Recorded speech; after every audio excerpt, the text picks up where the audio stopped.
Farm house party వ్యవహారంపై Duvvada Srinivas clarity ఇచ్చారు. Real estate expansion కోసం అక్కడ సమావేశం అయ్యామని చెప్పారు. అది కేవలం బిజినెస్ పార్టీ మాత్రమే అని చెప్పారు. పార్థు అని రియల్టర్ ఇది ఆర్గనైజర్ చేస్తారని దువ్వాడ తెలిపారు. పోలీసులు వచ్చి చెక్ చేస్తారని, అక్కడ మద్యం బాటిల్స్ ఉంటే సీజ్ చేస్తారే తప్ప ఎవరిని అరెస్ట్ చేయలేదని వివరణ ఇచ్చారు.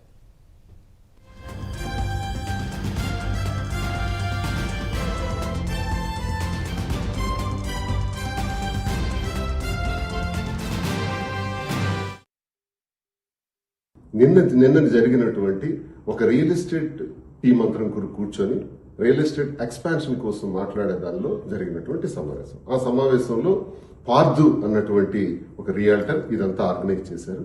కానీ ఆయనకి తెలియదు ఆ ఫామ్ హౌస్ వాళ్లే లైసెన్స్ తీసుకున్నారు, పర్మిషన్స్ తీసుకున్నారని చెప్పారు వాళ్ళు. ఆయన అది క్యాజువల్ గా తీసేసుకున్నాడు. మరి కార్యక్రమాన్ని చేసిన తర్వాత మధ్యలో పోలీసులు 10కి ఇలా వచ్చారు. మేము 9:30కి అక్కడికి వెళ్ళాం. వాళ్ళు రావటం, అక్కడ చెక్ చేయటం, ఏవో బాటిల్స్ ఉన్నాయని, లిక్కర్ బాటిల్స్ ఫారిన్ ఉన్నాయని అని వాళ్ళు అడగటం, అవన్నీ కూడా చెక్ చేసుకోవటం. తర్వాత నన్ను కూడా వాళ్ళు చూసి సార్ మీరు ఇక్కడే ఉన్నారా, ఇక్కడ లైసెన్స్ లేదు, పర్మిషన్ లేకుండా ఇది జరుగుతుంది కాబట్టి మేము రావటం జరిగింది, ఇవన్నీ సీజ్ చేస్తున్నామండి అన్నారు. That's all.